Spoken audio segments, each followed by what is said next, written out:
శబ్దయంత్రం ద్వారా ఎంతమందికి అయితే వినిపిస్తుందో మనం సమయాన్ని పాటించవలసిందిగా దేవుని పేరిట మనం చేస్తున్నాం. ఎందుకంటే మనం ఎక్కడికైనా ఏదైనా ఊరు వెళ్ళాలంటే ఏం చేస్తామంటే బస్సు రాకముందే మనము ఒక అరగంట ముందు వెళ్ళి బస్ స్టాండ్లో కూర్చుంటాం. అయితే ప్రార్థన అంటే ఎంతో నిర్లక్ష్యం. ఈ సమయంలో కనుక దేవుడే వస్తే ఎవరి ఇంట్లో వాళ్ళు పనులు చేసుకుంటూ ఉంటే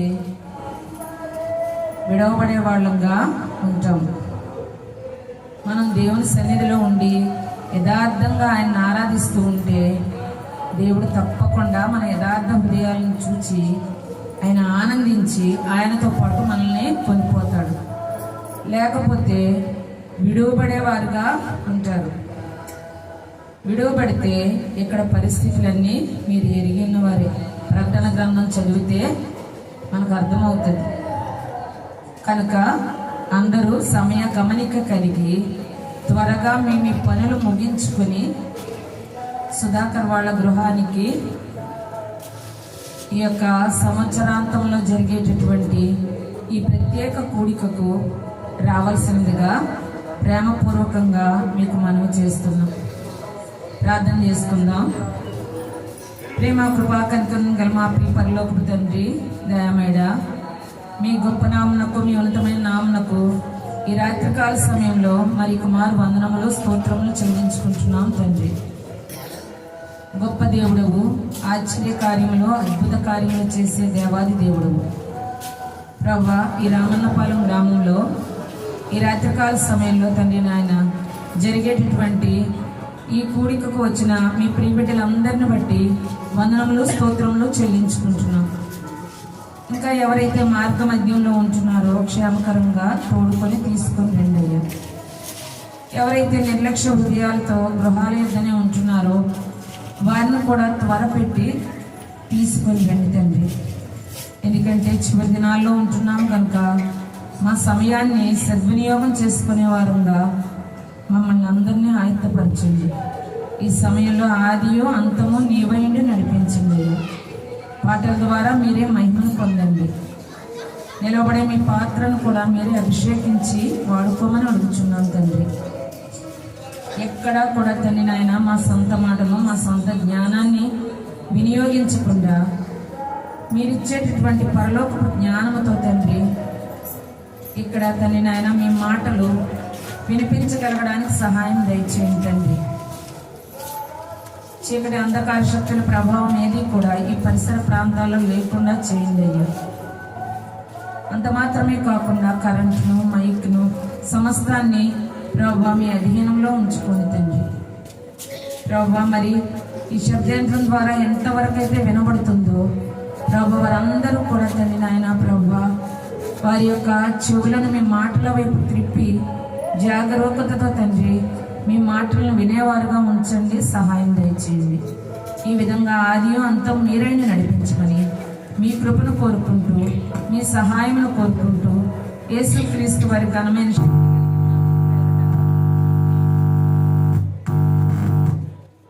ప్రార్థించి వినయపూర్వకంగా బ్రతిమలాడి వేడుకుంటున్నాం తండ్రి, ఆమేన్. ఈ సమయంలో పాటల్లో సహాయం చేసేటటువంటి సహోదరులు రావాల్సిందిగా ప్రేమపూర్వకంగా మనం చేస్తున్నాం. సుశీల, సుజిత్.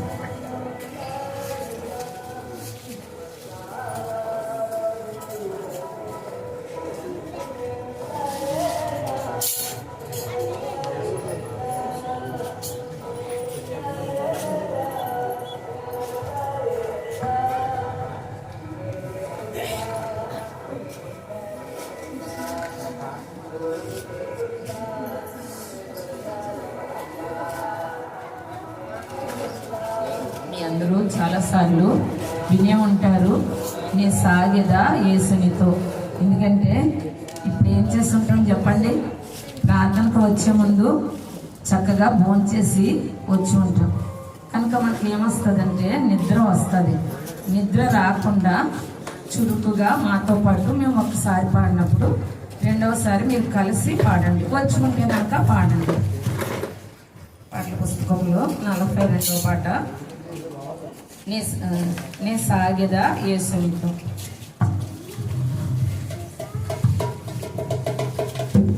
కంజీరు కొట్టేవాళ్ళు కూడా కొంచెం చురుగ్గా కొడితే బాగుంటుందని. నే సాగెదా యేసునితో నా జీవిత కాలమంతా.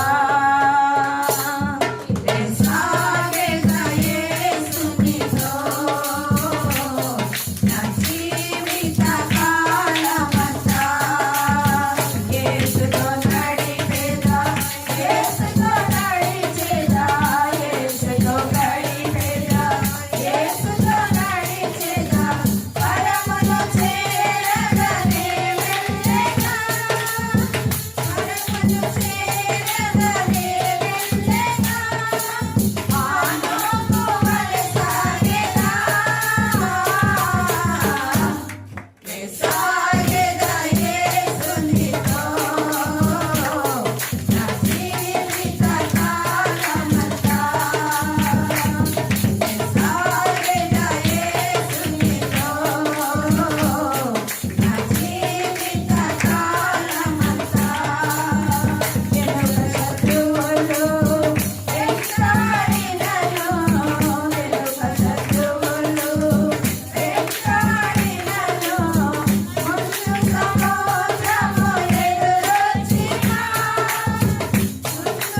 అంటే జనరల్గా మీరు పాడినట్టు మాకు మా మందిరాల్లో పాడరు, అంటే అందరికీ ఛాన్స్ ఇచ్చి పాడండి పాడండి అంటారు.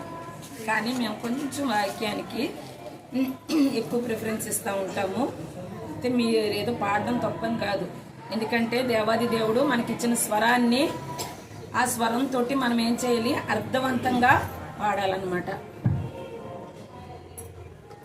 అందరికీ వచ్చిన పాట. క్రిస్మస్ నెలలో జనరల్గా ఏ పాట పాడుకుంటాం చెప్పండి? చింతలేదు రక్షకుడు దయించి నాడట. మాకు కొంచెం స్టైల్ తప్పొచ్చేమో, మీరు కవర్ చేసేయండి, ఎందుకంటే జనరల్గా ఇది తక్కువ పాడేది. రక్షకుడు దయించి నాడట మన కొరకు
ప్రభువైన యేసుక్రీస్తు నామంలో కూడి వచ్చిన మీ అందరికీ నా శుభాభివందనాలు తెలియజేస్తున్నాను.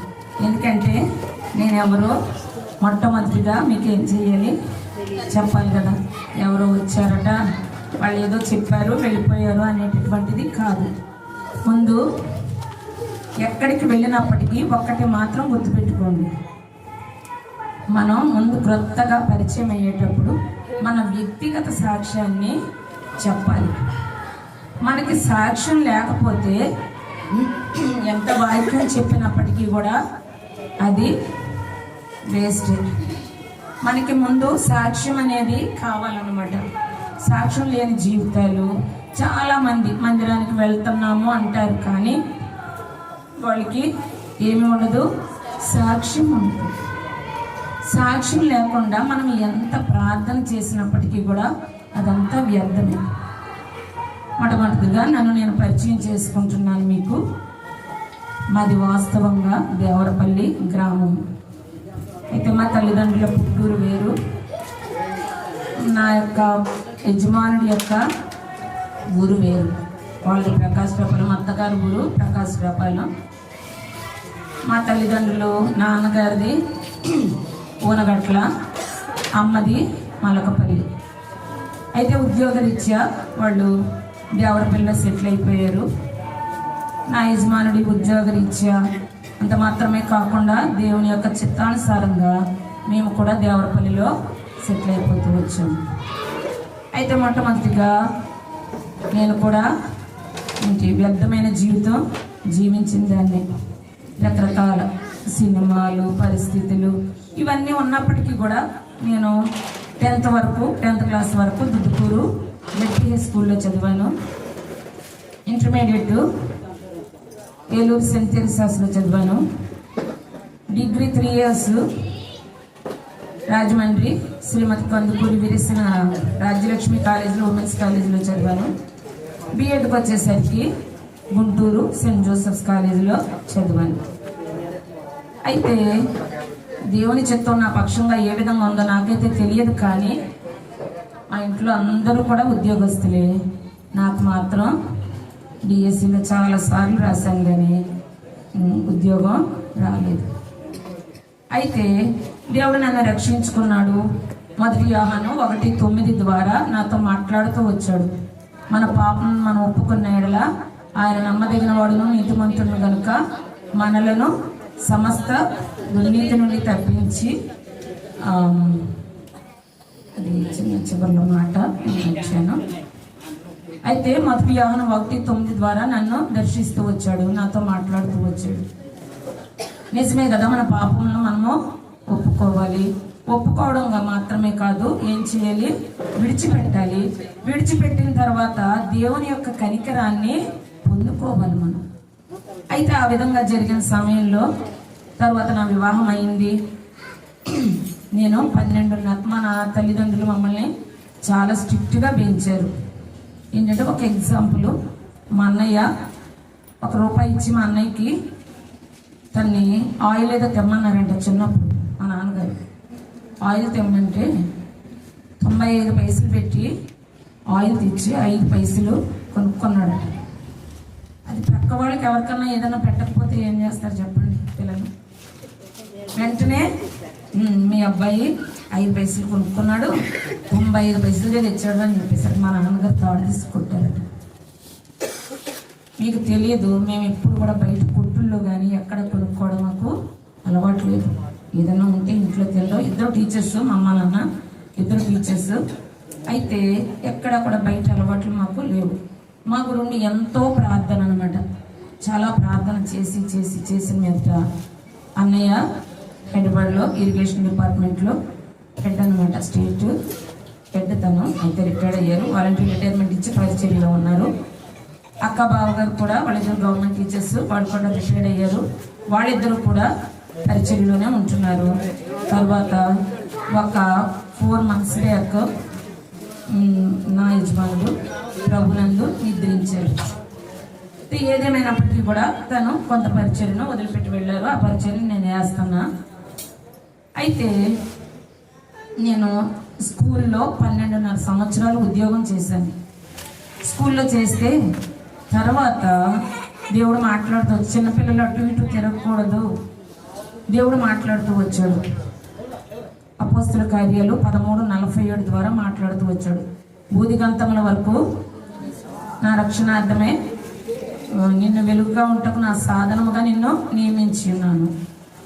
సరే, ఇట్లా అవుతా వచ్చినప్పుడు నేను ఏం చేశానంటే ఒక తీర్మానం చేసుకున్నాను.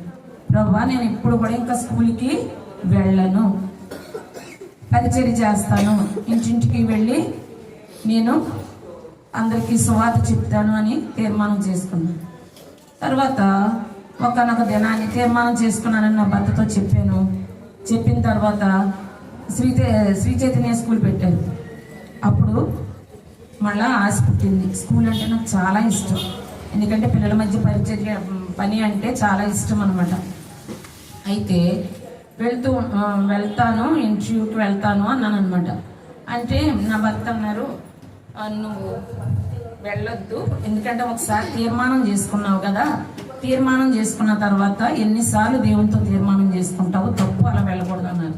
మీరు తీసుకువెళ్ళకపోతే నాకే దేవుడు ఏమి ఇచ్చాడు, 2 కాళ్ళు ఇచ్చాడు, నేను నడుచుకుంటా శ్రీ చైతన్య స్కూల్కి వెళ్ళిపోతాను అన్నాను. అంటే అన్నాక ప్రేయర్ చేసుకొని బయలుదేరుతాం కదా, ఎక్కడికి వెళ్ళినా ప్రేయర్ చేసుకుంటుంటే ఏమైందంటే యెషయా 49వ అధ్యాయము 6వ వచనం నా మైండ్లోకి గుర్తొస్తుంది.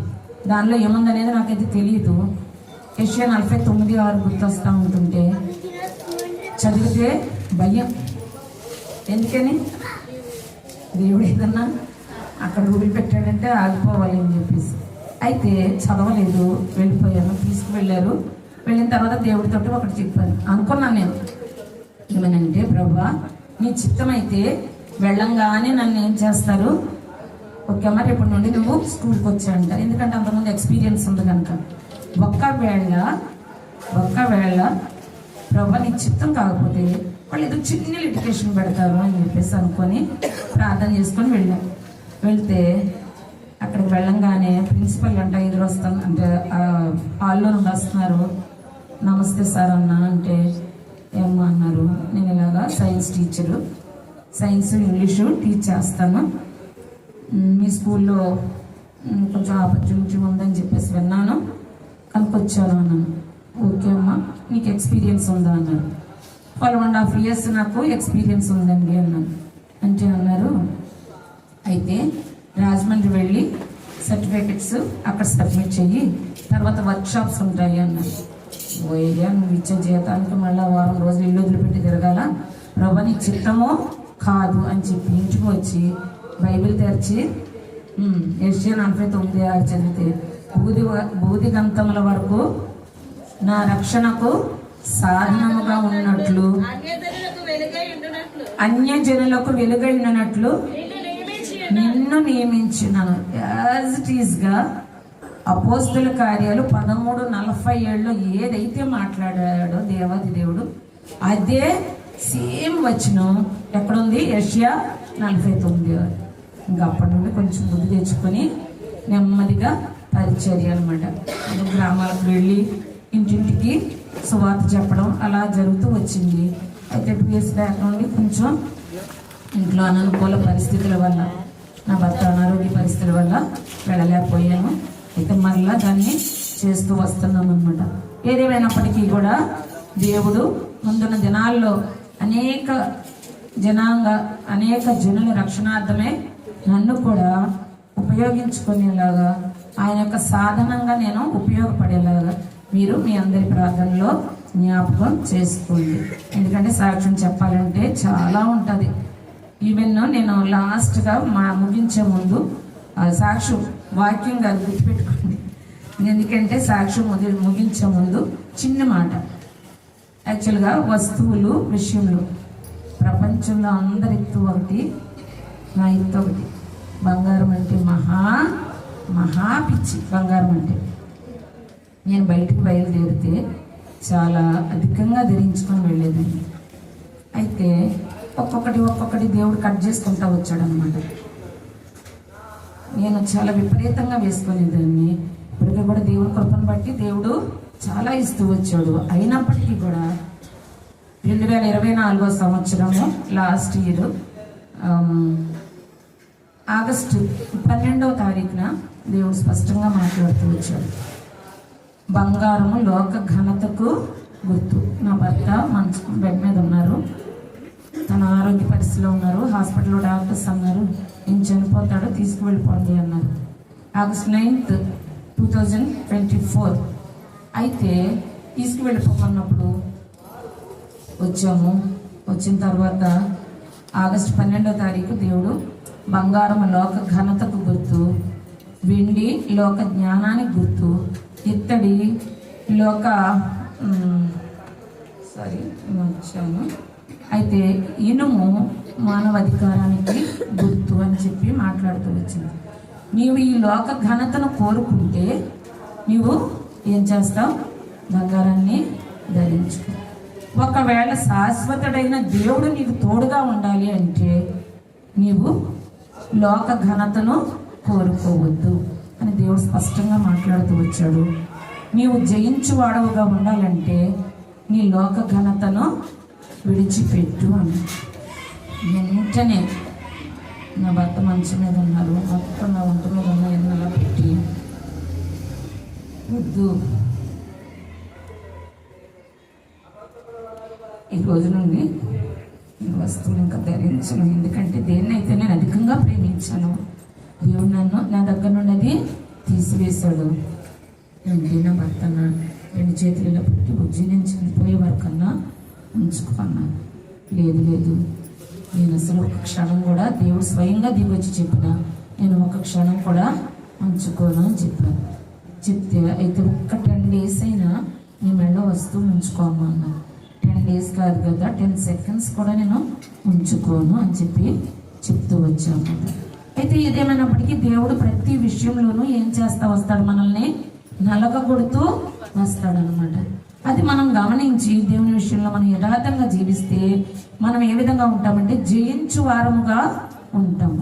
కనుక ఆ విధంగా ఉండడానికి మీ అందరికీ కూడా ప్రభు సహాయము చేయనుగాక. ఈ చిన్ని సాక్ష్యాన్ని అంటే నేను అక్కడక్కడ ఒక్కొక్క మాట చెప్పుకుంటూ వచ్చాను. ఈ చిన్ని సాక్ష్యాన్ని దేవాది దేవుడు దీవించునుగాక. మనము వాక్యంలోనికి వెళ్దాము కొంత ఓపిక పట్టి, ఎందుకంటే ఈ వెళ్ళిపోయిన క్షణాలు మళ్ళీ మనకి తిరిగి రావు. ఈరోజు సంపాదించుకున్న సంపాదన రేపు రమ్మంటే రాదు. కనుక వాక్యం దొరికినప్పుడు మనం శ్రద్ధతో వినాలి.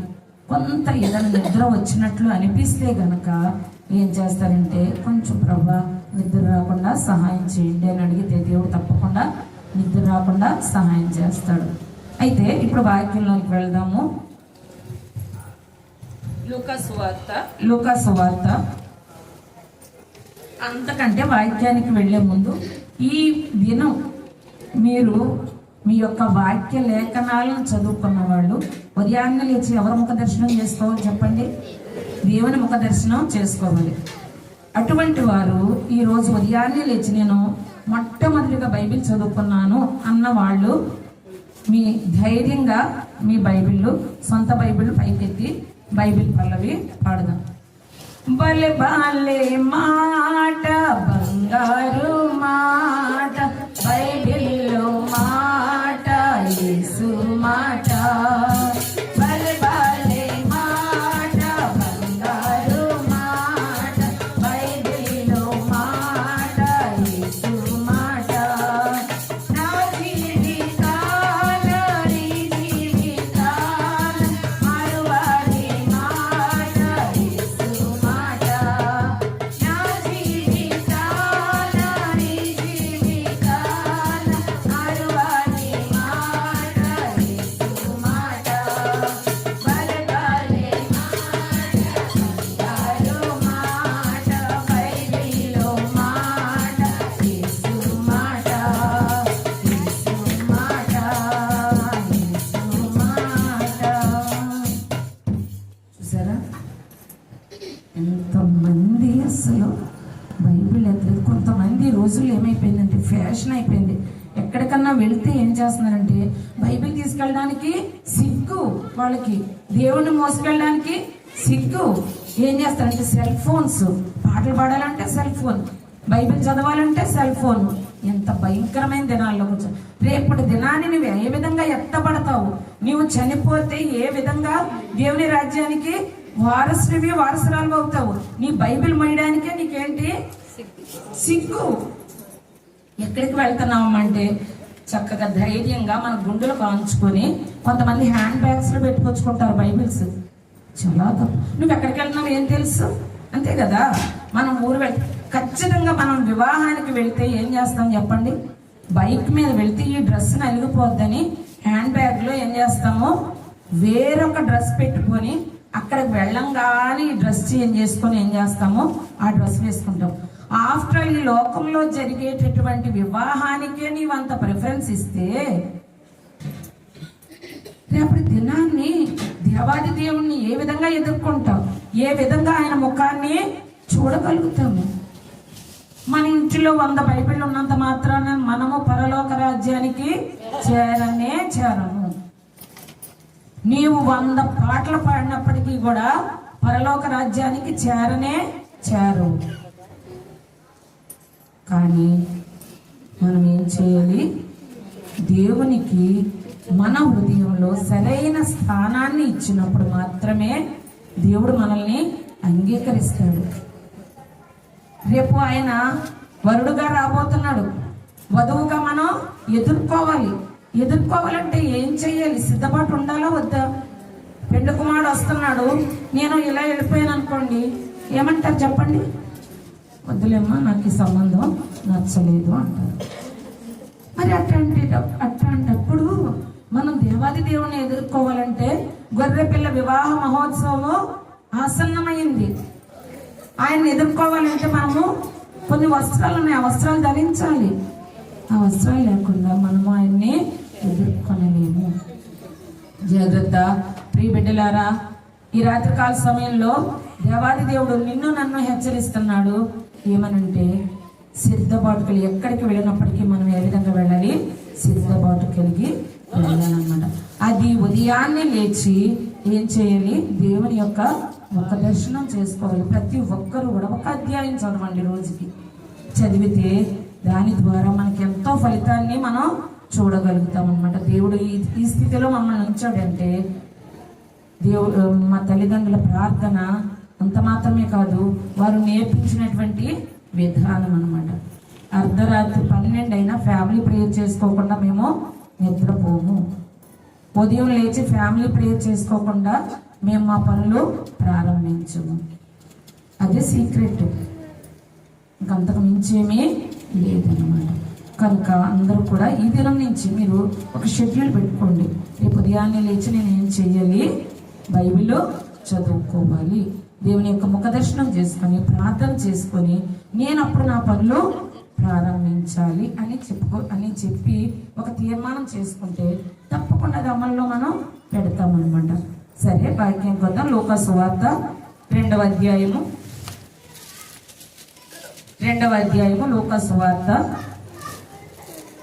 11వ వచనం అందరం కలిపి చదువుకుందాం. 2వ అధ్యాయము లూకా సువార్త 2వ అధ్యాయము 11వ వచనము అందరం కలిపి చదువుకుందాం. దావీదు పట్టణమందు నేడు రక్షకుడు మీ కొరకు పుట్టి ఉన్నాడు, ఈయన ప్రభువైన క్రీస్తు. చాలమ్మా. దావీదు పట్టణమందు నేడు రక్షకుడు మీ కొరకు పుట్టి ఉన్నాడు, ఈయన ప్రభువైన క్రీస్తు. రక్షకుడు మీ కొరకు పుట్టి ఉన్నాడు. చిన్న ప్రార్థన. ప్రేమ కృపా కనికరముల మా ప్రియ పరలోకపు తండ్రి దయామేడ, ఇంతవరకు పాటల ద్వారా మీరే మహిమను పొందినందుకే వందనాలయ్యా. తదుపరి ప్రభా నా జీవిత సాక్ష్యాన్ని కొద్దిగా ప్రభా అక్కడక్కడ ఒక్కొక్క మాట పంచుకోవడానికి మీరు చేసిన కృపా సాయంకే వందనాలయ్యా. అంత మాత్రమే కాకుండా ఈ సమయంలో తండ్రి నాయన మీరు ఇచ్చినటువంటి మాటను బట్టి వందనాలు. దావీదు పట్టణమందు నేడు రక్షకుడు మీ కొరకు పుట్టి ఉన్నాడు, ఈయనే ప్రభువైన క్రీస్తు. ఆ మాటను మీరు విరిచి వడ్డించండి అయ్యా. మేము పరిగె ఏరుకునే ధన్యత అనుగ్రహించండి, కృప చూపించండి. మీరే ఆది అంతమై నడిపించండి. ప్రభువా నా బలాన్ని ముట్టండి, ప్రభువా నన్ను బలపరచండి. ఈ దీనురాల్ని దరిద్రాల్ని ఒక్కసారి జ్ఞాపకం చేసుకోండి అయ్యా. నా నోట మీ మాటలు ఉంచండి, మీ చేతి నీడలో నన్ను దాచిపెట్టండి అయ్యా. ప్రభు అందరికీ వినగల చెవి, గ్రహించే మనస్సు తల్లినైనా దయచేయండి అయ్యా. అంత మాత్రమే కాకుండా నిద్రాత్మను వీళ్ళ నుంచి నాలో నుంచి తీసివేయమని అడుగుతున్నాను. కృప చూపించండి, సహాయం దయచేయమని యేసుక్రీస్తు వారి ఘనమైన శక్తి కలిగిన నామ పేరిట ప్రార్థించి వినయపూర్వకంగా బ్రతిమలాడి వేడుకుంటున్నాను తండ్రి, ఆమేన్. ఇక్కడ దావీదు పట్టణమందు నేడు రక్షకుడు మీ కొరకు పుట్టి ఉన్నాడు. ఎవరి కొరకు ఎవరు పుట్టారు? మరి ఆన్సర్ చెప్పాలి. నిద్ర రాకుండా ఉండాలంటే ఏం చేయాలి? ఆన్సర్ చెప్పాలి. ఎవరి కొరకు ఎవరు పుట్టారు? మన కొరకు రక్షకుడు క్రీస్తు. అంటే ఏంటి? యేసు అంటే ఏంటి అర్థము? రక్షకుడు. క్రీస్తు అంటే అభిషేక్తుడు. మన కొరకు ఎవరు జన్మించారు? రక్షకుడు జన్మించాడు అన్నమాట. ఎక్కడ జన్మించాడు? దావీదు పట్టణమందు నేడు రక్షకుడు మన కొరకు పుట్టి ఉన్నాడు. సరే, రక్షకుడు పుట్టాడు. ఎవరి గర్భాన జన్మించాడు? కన్యక మరియ. అది మాత్రం మర్చిపోవద్దు. కన్యక అనేది మర్చిపోవద్దు. సరే, కన్యక మరియ గర్భాన జన్మించాడు. ఏ ఊరిలో జన్మించాడు? చూడండి ఉంటుంది. చూడండి, లూకా సువార్త 1వ అధ్యాయము 26వ వచనం నేను చదివేస్తున్నాను. 6వ నెలలో గబ్రియేలు అనే దేవదూత గలిలయలోని నజరేతు అను ఊరిలో దావీదు వంశస్థుడైన యోసేపు అను ఒక పురుషునికి ప్రదానం చేయబడిన కన్యక యొద్దకు దేవుని చేత పంపబడెను. నజరేతులో అందుకే అంటాడు ఒక చోట, నజరేతు నుండి ఏదైనా మంచిది ఏదైనా రాగలదా. అయితే అక్కడ జన్మించాడు. సరే, అది ప్రక్కన పెడదాము. ఆ ఊరిలో ఎవరు కన్యకలు లేరంటారా? అమ్మా చెప్పాలి. అన్నం నేను వచ్చారు కదా, అందరూ భోజనం చేసి వచ్చారు కదా. నేనైతే ఏం తినలా. ఇంకా అసలు వచ్చాక సుధాకర్ కనీసం మంచినీళ్ళు కూడా ఇవ్వాల. వచ్చి అప్పటి నుండి అట్నే కూర్చొని ఉన్నాం మేము. కూర్చొని మీరు వచ్చేసరికి అప్పుడు పాప తీసుకొచ్చి నిన్ను మంచినీళ్ళు ఇచ్చింది. సరే, ఏదేమైనప్పటికీ కూడా ఎందుకని మరియనే ఎన్నుకుంటూ వచ్చారు? అక్కడ ఎవ్వరూ లేరంటారా? ఎంతమంది కన్యకలు? చాలా మంది ఉంటారు కదా. ఎందుకంటే మనం బైబిల్ గ్రంథంలో చూస్తే చాలా మంది కన్యకలు ఉన్నారు. చెప్పండి, ఎవరు? ఒకళ్ళిద్దరు పేర్లు చెప్పండి. ఎవరిని కన్యక అని ఉచ్చరించాడు బైబిల్ గ్రంథంలో పరిశుద్ధాత్ముడు?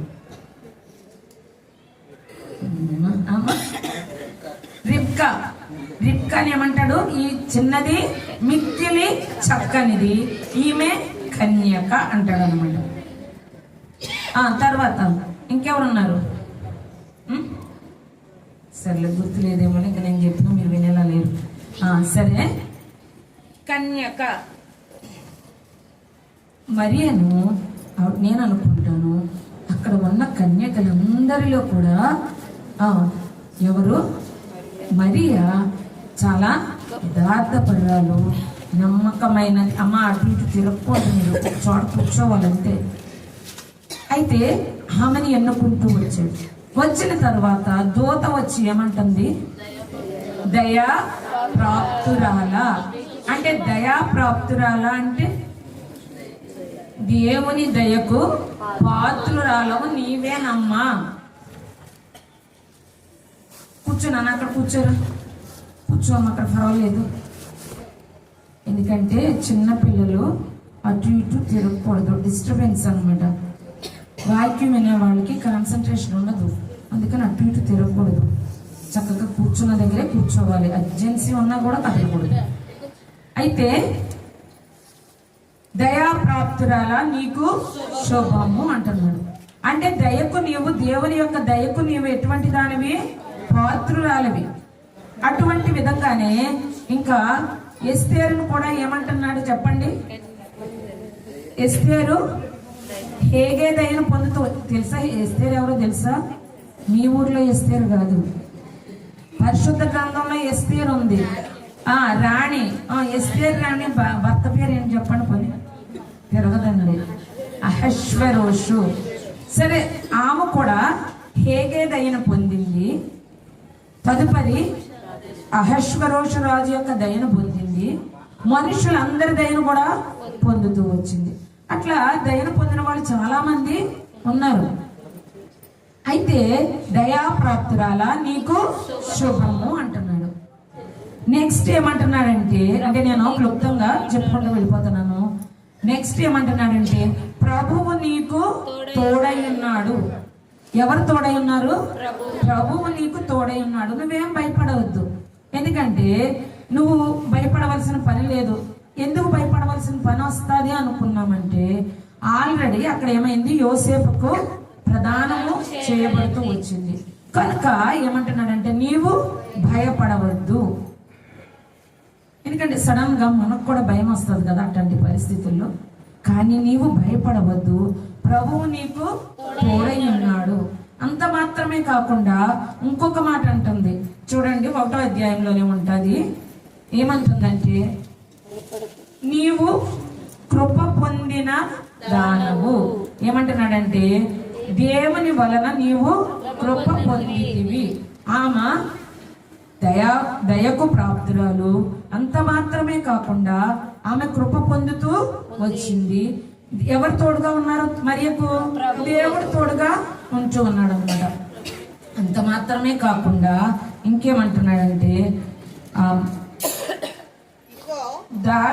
ఆయన తండ్రి ఆయన గొప్పవాడై సర్వోన్నతుని కుమారుడు అనబడతాడు.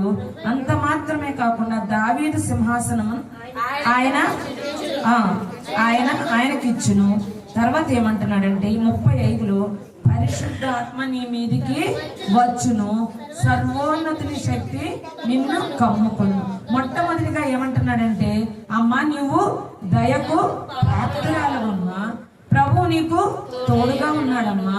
అంత మాత్రమే కాకుండా నీవు దేవుని వలన కృప పొందిన దానవమ్మా. అంత మాత్రమే కాకుండా పరిశుద్ధాత్మ నీ మీదికి వచ్చును, సర్వోన్నతుని శక్తి నిన్ను కమ్ముకొను అంటాడు. అన్న తర్వాత 37లో ఏమంటాడంటే, దేవుడు చెప్పిన ఏ మాట కూడా నిరర్థకము కానేరదు. గుర్తుపెట్టుకోండి. అయ్యో వాళ్ళ జీవితంలో అట్లా జరిగిందే, నా జీవితంలో జరగలేదే, నాకెందుకు జరగలేదు ఈ విధంగా అనుకుంటాము. మన పరిస్థితులు సరిగ్గా లేకపోతే మన జీవితంలో ఏ కార్యాన్ని కూడా మనము చూడలేము.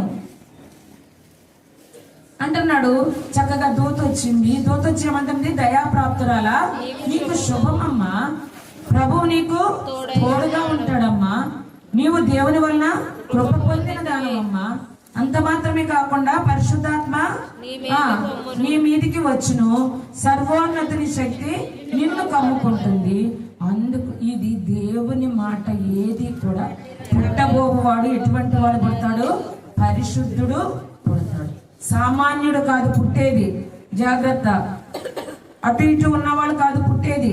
ఎవరు పుట్టేది? పరిశుద్ధుడు. అందుకే దేవాది దేవుడు ఏమంటాడంటే, నేను పరిశుద్ధుడను గనుక మీరు కూడా సమస్త ప్రవర్తన యందు పరిశుద్ధులుగా ఉండండి అని చెప్తున్నాడు అన్నమాట.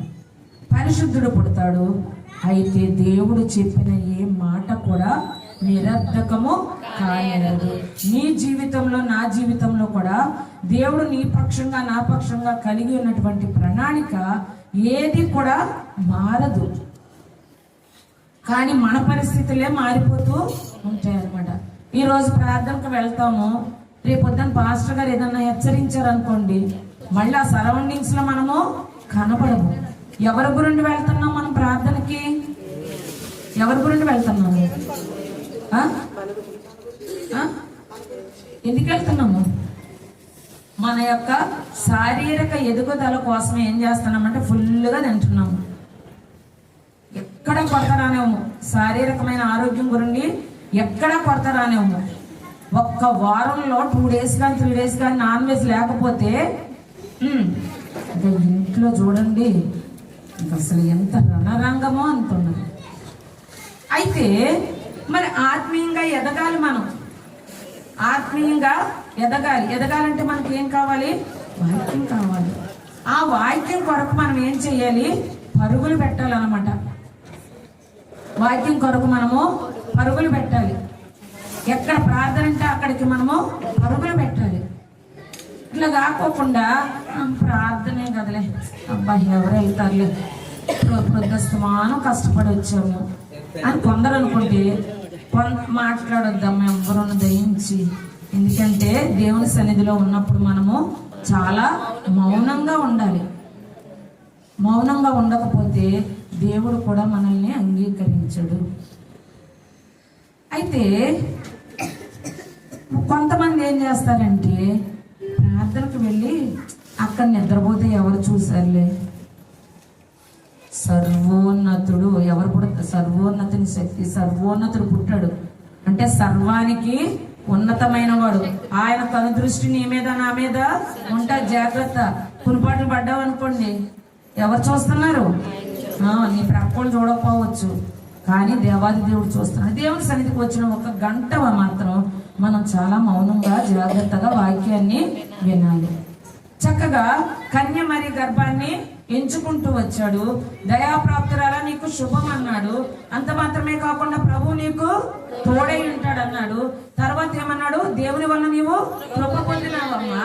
అంత మాత్రమే కాకుండా పరిశుద్ధాత్మ నిన్ను, సర్వోన్నత శక్తి నిన్ను కమ్ముకుంటుంది. పుట్టబో శిశువు ఎటువంటి వాడు? పరిశుద్ధుడు. అయితే పుట్టిన తర్వాత అయిన తర్వాత ఏమంటున్నాడంటే దేవుడు చెప్పిన ఏ మాట కూడా నిరర్ధకము కానేరదు అని చెప్పి చెప్తున్నాడు అనమాట. నెక్స్ట్ ఇక్కడ సరే కన్యమరియ గర్భాన్ని ఎంచుకున్నాడు దేవాది దేవుడు. కన్యమరియ గర్భాన్ని రక్షకుడు జన్మించాడు. ఓకే, ఇక్కడ వరకు బాగానే ఉంది. రక్షకుడు జన్మించడం వల్ల మనకు ఉపయోగం ఏమిటి? రక్షకుడు జన్మించాడు.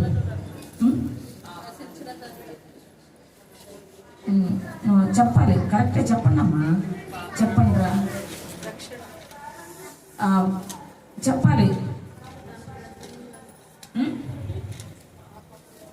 ఎందుకు రక్షకుడు ఈ లోకంలో జన్మించవలసి వచ్చినది?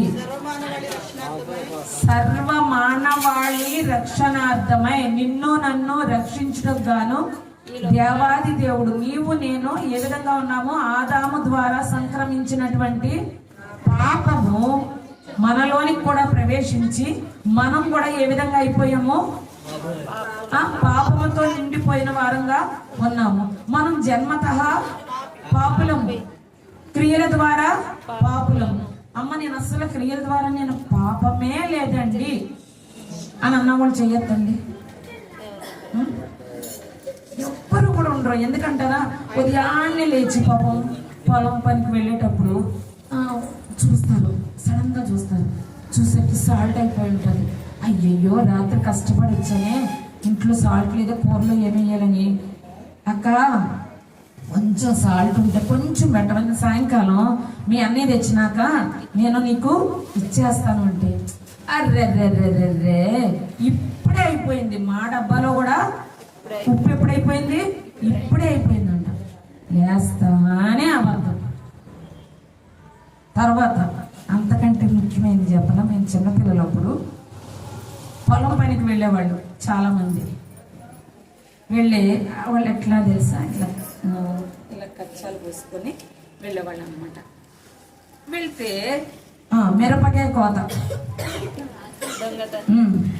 ఏం చేస్తారు చెప్పండి? వెళ్ళేటప్పుడు ఏమో చాలా సాఫ్ట్గా ఉంటాయి, ఇవన్నీ చాలా మామూలుగా ఉంటాయి. వచ్చేటప్పటికి ఎలా ఉంటుంది, 9 నెలలకి ఉన్నట్టు ఉంటాయి ఒడులు చూస్తుంటే. ఎందుకు చెప్తున్నానంటే అక్కడ ఏం జరిగింది? దొంగతనం. నీకు ఏదన్నా అవసరమైందా? రైతుని అడుగు. అందుకే మనం క్రియల ద్వారా కూడా పాపాత్ములు, జన్మ ద్వారా పాపాత్ములు, తర్వాత క్రియల ద్వారా. అయితే ఒక మాట చెప్పాలంటే అలనాడు దావీదు మహారాజు ఏమంటున్నాడు? నేను పాపములోనే పుట్టాను, నా తల్లి నన్ను గర్భమున ధరించినది అని చెప్తున్నాడు. మన జీవితం కూడా అటువంటిది. అటువంటి శాపగ్రస్తమైనటువంటి ఎఫెస్సి 2వ అధ్యాయం 1వ వచనంలో ఏమంటాడంటే, మీరు మీ అపరాధముల చేతను పాపముల చేతను చచ్చిన వారై ఉండగా అంటాడు. ఆయన క్రీస్తు కూడా మిమ్మల్ని బ్రతికించాను. మనము మన పాపముల చేత అపరాధముల చేత చచ్చిన వారంగా ఉన్నాము. అంత మాత్రమే కాకుండా మనలో పవిత్రత అనేది లేనే లేదు. అవిధేయులము, అపవిత్రులము. అంత మాత్రమే కాకుండా మనకి కొంత బంధుజనం ఉంటారు. ఎవరు వాళ్ళు? ఎవరు మన బంధుజనం? ఎవరు చెప్పండి? కామము, క్రోధము, మదము, మత్సరము, కోపము, ఇంకా రకరకాలైనటువంటివి మనకి స్నేహితులు, మన బంధువులు. వాటిని కూడా మనము విడిచిపెట్టలేము. కానీ వీటన్నిటి నిమిత్తమై దేవాది దేవుడు మనల్ని, ఆయన పరిశుద్ధుడు గనక మనల్ని కూడా పరిశుద్ధులుగా చేయడానికి ఏ పాపము ఎరుగనటువంటి ఆయన జన్మలో పాపం ఉందా? లేదు. ఆయన క్రియల్లో పాపం ఉందా? లేదు. ఆయన ఏమైనా దరిద్రుడా? కాదు, ధనవంతుడు. ఆయన ధనవంతుడయ్యుండి నీ కొరకు నా కొరకు దరిద్రుడుగా ఈ లోకంలో జన్మించవలసి వచ్చింది. నీకు నాకు పుట్టగానే ఏం చేస్తారు? రకరకాల ఉయ్యాళ్ళు, రకరకాల పరిస్థితులు. పుట్టంగానే వెళ్ళి రకరకాల ఫ్రాక్స్, పిల్లలు ఆడపిల్ల పుడితే ఫ్రాక్స్, మగ పిల్లలు పుడితే డ్రెస్సులు తెచ్చి ఉయ్యాల కట్టి మనం ఏం చేస్తాము? జోలాలి జో జో జో చిన్ని కన్నా అని పాడతాము. యేసయ్య గారికి ఎవరు పాడారు? ఎక్కడ జన్మించారు? కనీసం ఎప్పుడన్నా మనం గుర్తు తెచ్చుకున్నాం ఆ మాట? ఎప్పుడన్నా గుర్తు తెచ్చుకున్నాం? అయ్యో నా కొరకు ఆనాడు నిందలు పడినప్పటికీ కూడా ఎవరు? మరియా. నిందలు పడినప్పటికీ, హేళనలు పడినప్పటికీ, ఎంతో మంది హేళన చేస్తుంటారు, ఎంతో మంది నిందించుంటారు. ఇన్ని పడి పరిశుద్ధుడికి జన్మనిచ్చింది. ఆ పరిశుద్ధుడు నీ గురుండి నా గురుండి ఈ దినాన్ని ఆయన కల్వరి శిలువలో తన రక్తాన్ని ఆఖరి బొట్టు వరకు చిందించడానికి ఇష్టపడుతూ వచ్చాడే. అయితే ఇటువంటి దేవాది దేవుణ్ణి మనము ఆరాధించడానికి, ఇటువంటి దేవాది దేవుడు మనకు జన్మించాడు అంటే మనం అది మర్చిపోతాము. క్రిస్మస్ నెల వచ్చిందంటే మొట్టమొదటిగా ఆ వెలుగును ఆయన వెలుగైన దేవుడు. ఎందుకంటే ఆది యందు వాక్యం ఉండెను, వాక్యము దేవుని యొద్ద ఉండెను, వాక్యమే దేవుడై ఉండెను. అయితే ఆ దేవుడై ఉన్నటువంటి ఆ వాక్యాన్ని, ఆ వెలుగును మన హృదయంలోనికి రానివ్వము. క్రిస్మస్ డిసెంబర్ నెల వచ్చిందంటే మొట్టమొదటిగా అబ్బా వాళ్ళకంటే నేనేం చేయాలి? పెద్ద స్టార్ పెట్టాలి. ఎందుకు స్టార్? నీ హృదయంలో స్టార్ లేకుండా నీకు మారు మనసు లేదే. పాపక్షమాపణ అంటే ఏంటో నీకు తెలియదే. రక్షణ అంటే ఏంటో తెలియదే. అసలు రక్షకుడు ఈ లోకంలో ఎందుకు జన్మించాడో నీకు తెలియదే. ఇంతవరకు నీకు ఎన్ని సంవత్సరాలు గతిస్తున్నా మనకి అర్థం కాలేదే రక్షకుడు ఈ లోకంలో ఎందుకు జన్మించాడని. జాగ్రత్త ప్రియ సహోదరులారా, ఇక్కడ కూర్చున్న ప్రతి ఒక్కళ్ళు కూడా మన ఇంటికి లైటింగ్ పెట్టామే. లైటింగ్ పెడితే అందరూ చూస్తారు, అబ్బా వీళ్ళ ఇంటికి ఏమొచ్చింది? క్రిస్మస్ వచ్చింది అనుకుంటారు అంతే. అది 4 రోజు డిసెంబరు 31 అయ్యేసరికి క్రిస్మస్ అలా మాసిపోద్ది మొత్తం. ఎవరు చూడరు. దేవాది దేవుడు పరిశుద్ధుడయ్యుండి ఆయన ఏ పాపమో ఎరుగని వాడు నీ కొరకు నా కొరకు పాపంగా చేయబడుతూ, చాలా మంది పాపి అంటారు, పాపి కాదు దేవాది దేవుడు, పాపంగా చేయబడుతూ ఈ లోకానికి వచ్చి ఆయన నీవును చక్కటి ప్రదేశాల్లో జన్మిస్తే ఆయన నీ కొరకు నా కొరకు ఎక్కడ జన్మించాడు? పశువుల తొట్టులో జన్మించి ఒక దైవజనుడు పాడతాడు, నక్కలకు బొరియాలుండే ఆకాశ పక్షులకు గోళ్ళుండేను,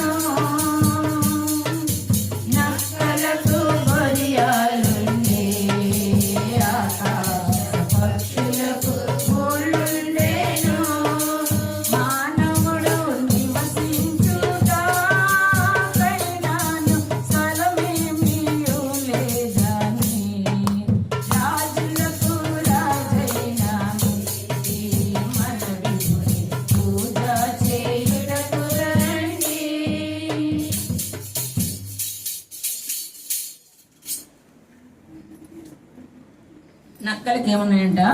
బొరియలు ఉన్నాయి. ఆకాశ పక్షులకి గూళ్ళు ఉన్నాయి. నీకు నాకు దేవాది దేవుడు మంచి ఇళ్ళు ఇచ్చాడు. అయితే దేవాది దేవుడు నివసించడానికి ఇంత స్థలం కూడా దొరకదు.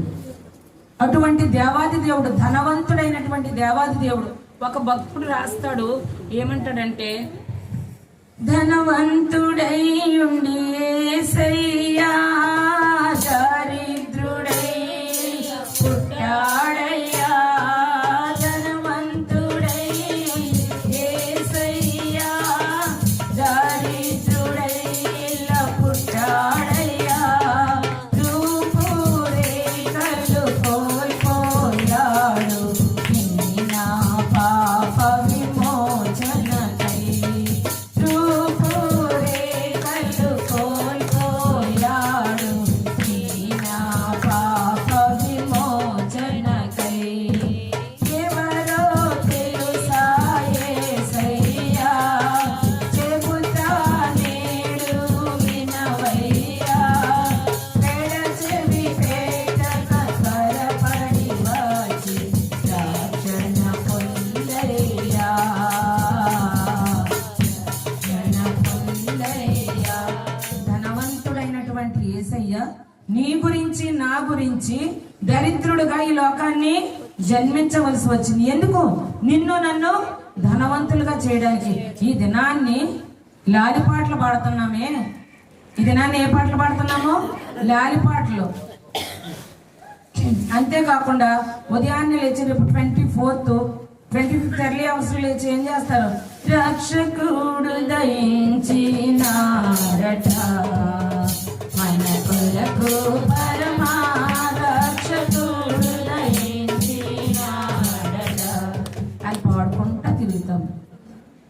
రక్షకుడు ఉదయించాడు. ఎక్కడ ఉదయించాడు? పరిశుద్ధుడైన దేవాది దేవుడు ఎక్కడ ఉదయించాడు? నీ హృదయంలో ఉదయించాడా లేదా? ఆ వెలుగును నువ్వు చూస్తున్నావా లేదా? ఆ వెలుగును నువ్వు అనుభవిస్తున్నావా లేదా? అది అవసరం లేదు మనకి. ఏదో వెళ్తున్నాం, ఆదివారం క్రైస్తవుల్లాగా ఆదివారం వెళ్తాము, వస్తాము, బైబిల్ ఏం చేస్తాము, చక్కగా పరిశుద్ధ గ్రంథాన్ని షెల్ఫ్లో పెడతాము. మళ్ళా ఆదివారం వచ్చేసరికి, ఒరే చిన్నోడా నా బైబిల్ ఎక్కడ దాచేసావురా, ఎక్కడ పడేసావురా నా బైబిల్, ప్రార్థన టైం అయిపోతుంది, అయ్యగారు మైక్ పెట్టేశారు, అయ్యగారు పాటలు పాడేస్తున్నారు, ఏదిరా ఏదిరా. ఆదివారం గుర్తొస్తుంది నీకు. మళ్ళీ రాగానే నువ్వేం చేస్తావు? బైబిల్ని జాగ్రత్తగా దండ పెడతావు. ఆదివారం దులుపుతూ ఉంటాము, పండగకోసారి ఇల్లు దులుపుకున్నట్టు. జాగ్రత్త. మనం గనక నరకపు దారిని ఎదుక్కుంటే పరిశుద్ధుడైన దేవాది దేవుడి యొక్క పరిస్థితులు నీకు అర్థమే కాదు. ఎందుకంటే నరకపు దారిని నిన్ను వెతుక్కుంటుంటే దేవాది దేవుడు ప్రేమతో నిన్ను ఏం చేస్తున్నాడు? చేతులు చాచి నిన్ను పిలుస్తున్నాడు. అమ్మా రామ్మా. ధనవంతుడైనటువంటి నేను దరిద్రుడుగా ఈ లోకానికి నీ గురించి, మనందరి గురించి వచ్చాడు. మీ అందరి గురించి వచ్చానమ్మా. నువ్వు క్రిస్మస్ జరుపుకుంటున్నావే, అసలు ముందు నీలో క్రీస్తు ఉదయించాడా? ఇది నాన్ని ప్రశ్న వేస్తున్నాడు. మనం అంటున్నాము, ఏమంటున్నాము? దేవాది దేవుడు కన్యమర్య గర్భాన్ని జన్మించాడు. ఆవిడ ఎంత ధన్యురాలంటే, ఆవిడ ఏమంటుంది? అందరూ నన్ను ధన్యురాలంటారు. అటువంటి ధన్యురాలైనటువంటి కన్యమర్య గర్భాన్ని జన్మించడానికి దేవాది దేవుడు కుమారుని పంపిస్తూ వచ్చాడే. ఆయన వచ్చిన ఉద్దేశం ఏంటి? నిన్ను నన్ను ఏంటి? సర్వ మానవాళి రక్షణార్థమై ఆయన ఈ లోకానికి వచ్చాడు. ఇప్పుడు అర్థమైందమ్మా? చింతల్లి నన్ను కూర్చోమ్మా. Very good. అయితే మనం ఏం చేస్తున్నామంటే, అసలు దేవుడు అంటే మనకి లెక్కే లేదు. కొంతమంది ఆదివారం క్రైస్తవులు, కొంతమంది సోమవారం క్రైస్తవులు, కొంతమంది శనివారం క్రైస్తవులు. ఎప్పుడు గుర్తొస్తే అప్పుడు మనకి బైబిల్ పట్టుకు వెళ్తాం.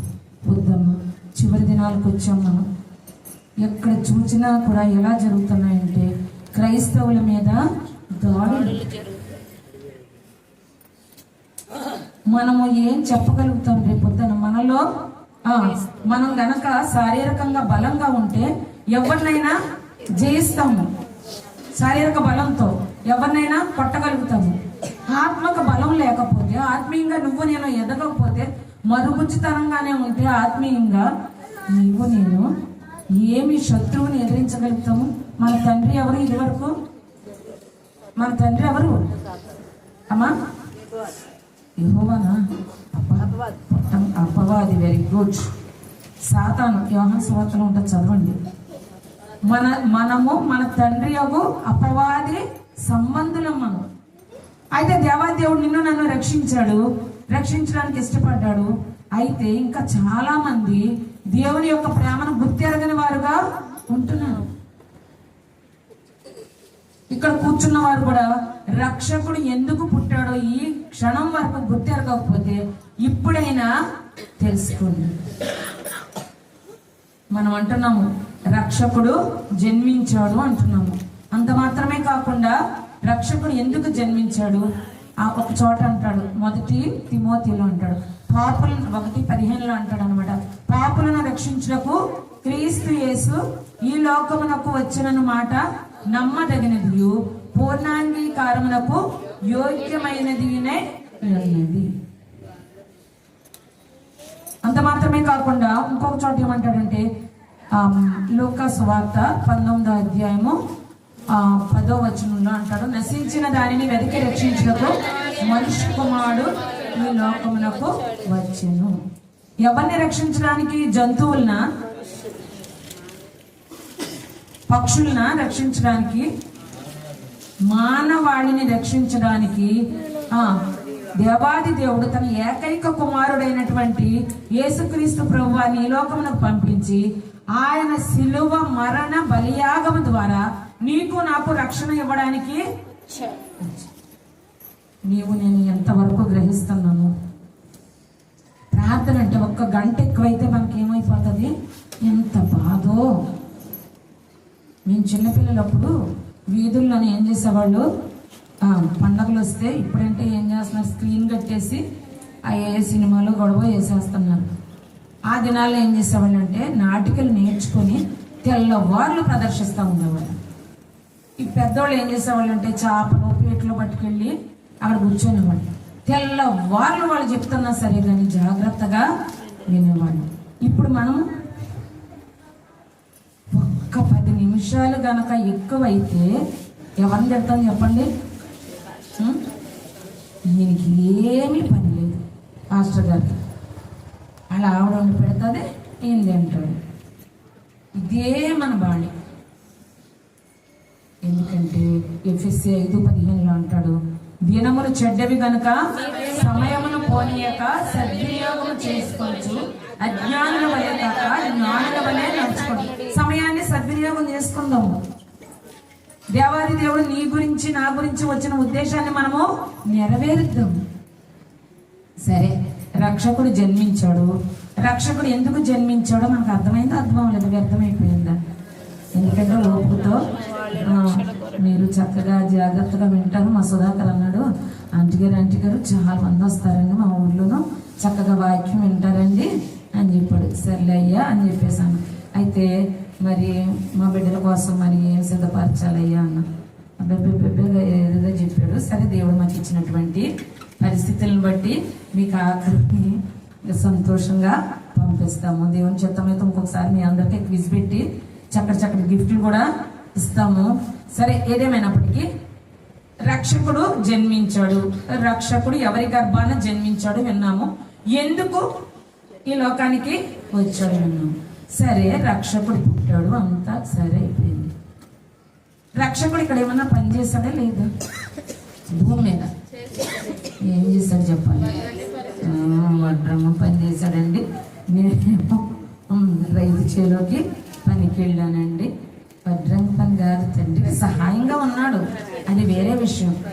తండ్రి కొన్ని పనులు ఏం చేశాడు?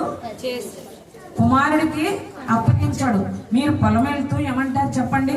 అయ్యా నేను వచ్చేసరికి కొంచెం పొయ్యి అంటించి నీళ్ళు పెట్టి ఉండిచ్చమ్మా అంటారు. ఆడపిల్ల అయితే, కొంచెం ఎదిగిన పిల్లకైతే ఏం చెప్తారు? అమ్మా నేను వచ్చేసరికి కొంచెం ఎసరు పెట్టి ఉండిచ్చే ఎందుకంటే మేము చిన్నప్పటి నుంచి పల్లెటూరులో పెరిగిన వాళ్ళు, మేమేమి సిటీ నుంచి దిగలేదు. మా పెళ్ళి అయ్యేసరికి మా తాటెక్కిళ్ళు, కరెంట్ లేదు ఇంటికి, విసనగర్రలు పెట్టుకొని విసుక్కుంటామే. మేము డిగ్రీ చదివేటప్పుడు బీఎడ్ అవి చేసేటప్పుడు లైట్ వెలిగించేవాళ్ళం. పడుకునేటప్పుడేమో బుడ్డి లైట్, ఇప్పుడు మన బెడ్ లైట్ లాగా అప్పుడు బుడ్డి లైట్. చదువుకునేటప్పుడేమో ఇంత కొందరు ఇళ్ళ అంతరం ఉండేది. మా ఇంటి దగ్గర కొంచెం చిమ్నీ ఉన్నటువంటి ఇంత లైట్ ఉండేది. ఆ లైట్ దగ్గర కూర్చొని చదువుకున్నాం మేము. అయితే దేవాదేవుడి దినాన్ని ఆశీర్వదించి ఆయన ఆశీర్వాదాలు మా మీద కుమ్మరించి ఈ విధంగా ఉండడానికి సహాయం చేశాడు. అయితే దేవాది దేవుడికి కొన్ని పనులు దేవాది దేవుడు తండ్రి అప్పగించాడు. ఏంటి అవి ఒక్క 4 చూసుకొని ముగించేసుకుందామే. ఒక్క 4 చూసుకొని ముగించుకుందాము. కొంచెం డిఫరెన్స్లు చెప్తాను, త్వరగా నాకు సహాయం చేస్తే మంచిది అనుకుంటున్నాను. రక్షకుడు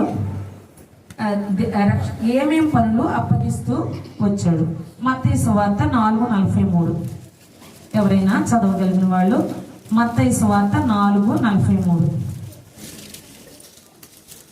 4వ అధ్యాయము 43వ వచనం. సారీ లూకా సువార్త 4:43. లూకా సువార్త 4వ అధ్యాయం 43వ వచనం. ఆయన నేను ఇతర పట్టణములలోను దేవుని రాజ్య సువార్తను ప్రకటింపవలెను. ఇందు నిమిత్తమే నేను పంపబడితినని వారితో చెప్పాను. ఎందుకు పంపబడ్డాడు? ముందుగా చూసాం రక్షకుడు ఎందుకు పుట్టాడు, ఎవరి గర్భాన్ని పుట్టాడు, ఏమి చేశాడు అనేది విన్నాం. తనకి దేవాది దేవునికి తండ్రి అప్పగించిన కొన్ని పనులు ఉన్నాయి. ఎందుకంటే యోహాను సువార్త 17:4 అంటాడు, చేయుటకు నీవు నాకు ఇచ్చిన పనిని నేను సంపూర్ణముగా భూమి మీద నెరవేర్చి నిన్ను మహిమ పరచితిని అంటాడు. అయితే ఇక్కడ ఏం పని అప్పగించాడు తండ్రి? రాజ్య సువార్తను ప్రకటించమని చెబుతూ వచ్చాడు. మీలో ఎంతమంది రాజ్య సువార్తను ప్రకటిస్తున్నారు? చెప్పాలి. రాజ్య సువార్త అంటే దేవుని గురించిన మాటలు ఎంతమందికి చెప్తున్నారు? ఎప్పుడు మన పనులతోటేనా? రేపు మనం దేవుని ఎదుటి నిలబడినప్పుడు నీకు ఎంతమంది పిల్లలు పుట్టారు అని దేవుడు ప్రశ్న వేయడు. ఎందుకని వేయడు చెప్పండి? కొంచెం సమయమైనా, ఒక 10 నిమిషాలు కొంచెం ఓపు పట్టండి. ఎందుకు వేయడు చెప్పండి? దేవాది దేవుడు నిన్ను ఎందుకు ప్రశ్న వేయడు? ఎంతమంది పిల్లలు పుట్టారు నీకని ఆయనకి తెలుసు. ఆయన కదా. వెరీ గుడ్ బ్రదర్, బాగా చెప్పారు. అసలు ఆ బహుమతి ఇచ్చేది ఎవరు? ఆయనే కదా. నువ్వు పరుగు పెడితే బహుమతి ఇస్తారు. అట్లానే నీకు ఒక బహుమతిని ఇచ్చాడు దేవుడు, అంతే. ఆ బహుమతిని మళ్ళీ ఏమంటున్నాడు? జాగ్రత్తగా ఆయనకు అప్పగించాలి. ఆయనకు అప్పగించాలంటే మనం జాగ్రత్తగా వాళ్ళని రెడీ చేసి అప్పగించమని కాదు. వాళ్ళని ఏం చేయాలి? దేవుని మాటలు చెప్పి వాళ్ళని రక్షణలోనికి నడిపించి, అప్పుడు మనం వాళ్ళని మంచి మార్గంలో నడిపించి అప్పుడు దేవుడికి అప్పగించాలి. అయితే దేవాది దేవునికి ఇక్కడ ఒక పని అప్పగించాడు తండ్రి, రాజ్య సువార్తను ప్రకటించడం. అందుకే నేను పంపబడ్డాను అంటున్నాను. ఆ పనిని నెరవేర్చాడు దేవాది దేవుడు. తర్వాత రెండవదిగా యోహాను సువార్త 3:17, 3వ అధ్యాయము యోహాను సువార్త 17వ వచనం. లోకము తన కుమారుని ద్వారా రక్షణ పొందుటకే గాని లోకమునకు తీర్పు తీర్చుటకు దేవుడు ఆయనను లోకములోనికి పంపలేదు. ఎందుకని పంపించాడు? రక్షణ పొందాలి. మనం రక్షణ పొందాలని దేవాది తండ్రి ఏం చేశాడంటే కుమారుణ్ణి ఈ లోకానికి. అందుకే మనం చూసాం కదా, పాపులను రక్షించడానికి దేవాది దేవుడు ఈ లోకమునకు వచ్చినమాట. నమ్మదగినది, పూర్ణాంగీకారమునకు యోగ్యమైనది. ఆయన అది నెరవేర్చడా? నెరవేర్చలేదా? నెరవేర్చాడు. రాజ్య సువార్త ప్రకటించాడు. తర్వాత ఆయన ఎందుకు వచ్చాడు? రక్షణ అనుగ్రహించడానికి. తర్వాత యోహాను సువార్త 4:34.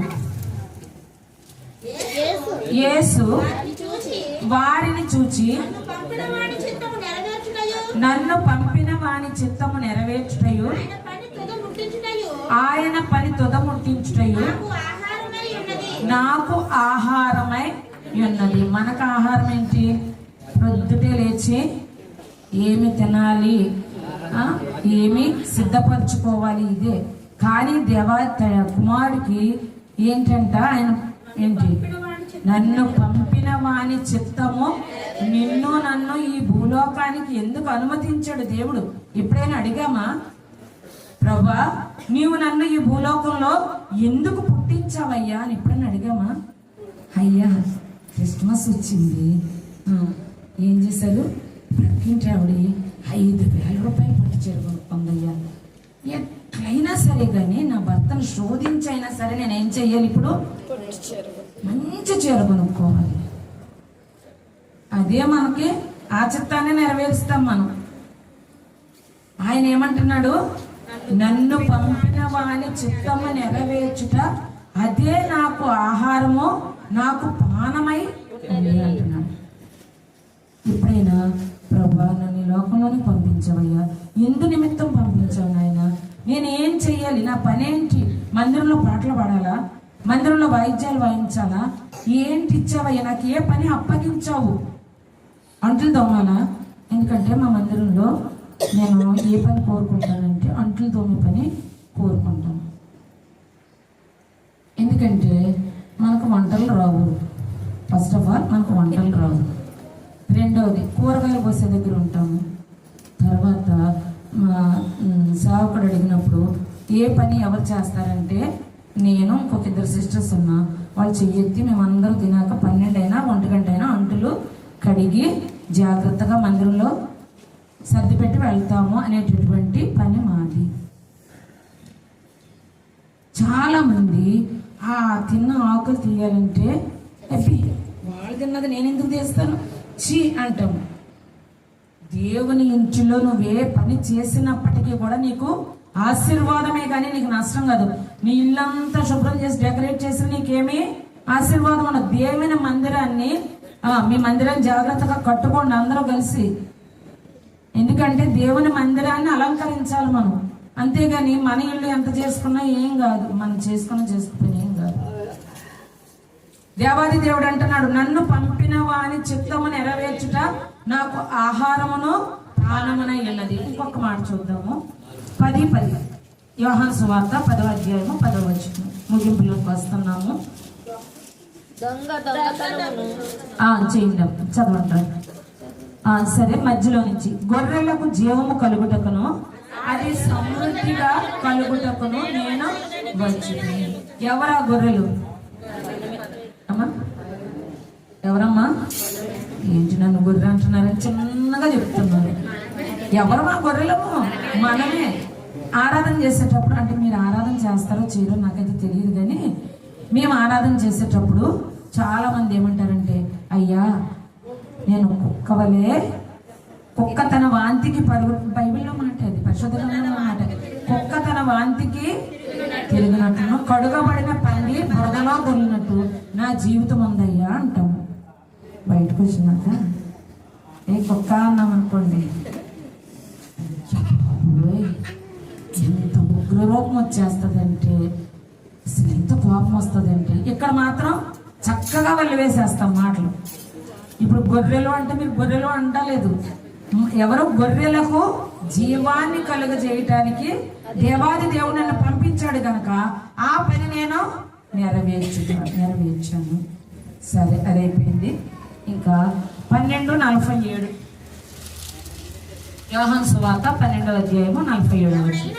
ఎవడైనను నా మాటలు వినియు వాటిని గైకొనకుండిన ఎడల తీర్పు తీర్చను. నేను లోకమునకు తీర్పు తీర్చుటకు రాలేదు కానీ మరలా అదే మనల్ని హెచ్చరిస్తున్నాడు దేవాదేవుడు. నేను లోకమునకు తీర్పు తీర్చడానికి నేను రాలేదు కానీ లోకాన్ని రక్షించడానికి నేను వచ్చాను అంటున్నాడు. ఆఖరిగా చూడండి, లోకా సువార్త 12:49 చూడండి. ఏలయనగా నా అంతట నేనే మాట్లాడలేదు, నేను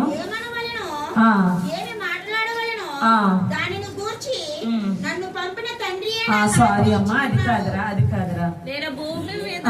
నేను భూమి మీద అగ్ని అది ఇదివరకే రగులుకొని మండవలనని ఎంతో కోరుచున్నాను. నేను పొందవలసిన బాప్తిసం ఉన్నది, అది నెరవేరు వరకు నేనెంతో ఇబ్బంది పడుచున్నాను. నేను భూమి మీద అగ్ని వేయ వచ్చి ఇది ఎలాగో చూడండి. ఏంటి దేవాది దేవుడు అగ్ని వేయడానికి వచ్చాడా అని అనుకుంటాం మనం, కానీ ఆయన సమాధానకర్త. తర్వాత చదివితే ఈ దినాల్లో అత్తకి కోడలికి నా మాట కదమ్మది, దేవుడు వచ్చి అత్తకి కోడలికి పడదంటాం ఏంటి? తండ్రికి కుమారునికి పడదు, తల్లి కుమార్తెకు పడదు. ఇవన్నీ కూడా నెరవేరుతున్నాయా లేదా చెప్పండి? నెరవేరుతున్నాయి. ఎందుకు నెరవేరట్లేదు? మనం చూస్తూనే ఉన్నాము. ఒక్కొక్కసారి మన గృహాల్లోనే జరుగుతూ ఉంటాయి ఇటువంటివి. తర్వాత ఆయన ఏమంటున్నాడంటే, నశించిన దానిని మనకి తెలిసిందే, నశించిన దాన్ని వెతికి రక్షించడానికి వచ్చాడు. తర్వాత లోకాసువార్త 18:38 చూసుకొని మనం ముగిద్దాం. 18వ అధ్యాయము లోకాసువార్త 18:38. అప్పుడు వాడు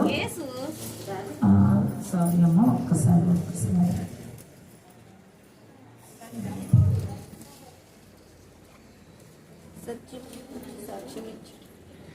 అది కదమ్మా ఆ మాట. సత్యమును గూర్చి నేను పుట్టి తిని సత్యమును గూర్చి సాక్ష్యం రెఫరెన్స్ చెప్పాము ఒకసారి. 18:38 కరెక్టేనా? మార్కు సువార్త, యోహాను సువార్త రైట్. యోహాను సువార్త 18:38. నేను సత్యమును గూర్చి సాక్ష్యం ఇచ్చుటకు నేను పుట్టి తిని ఇందు నిమిత్తమే నేను లోకమునకు వచ్చి తిని సత్య సంబంధి అయిన ప్రతి వాడు నా మాట వినునెను.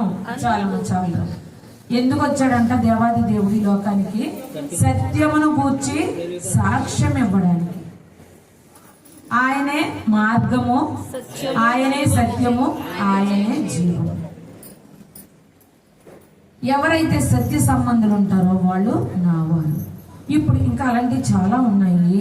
అయితే దేవాది దేవుడు వచ్చినటువంటి కుమారుని పంపించినటువంటి ఉద్దేశము, రక్షకుడిని పంపించినటువంటి ఉద్దేశము మనం అందరము కూడా తెలుసుకున్నాం.